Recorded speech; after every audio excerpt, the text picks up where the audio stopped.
Maybe there are still some of you who are new to using Microsoft Word and are still confused about how to move an image to the middle of a page in Word. Because after we insert an image into Word, it is not automatically in the middle. Therefore, in this tutorial I will share with you. Please watch until the end.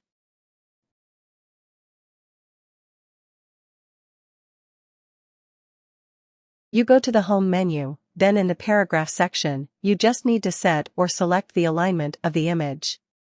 Since we will position the image in Word in the middle, we select Align Center. The image will automatically move to the middle. Well, how about it, friends? It's easy, right? That's how to move an image to the middle of a worksheet in Word.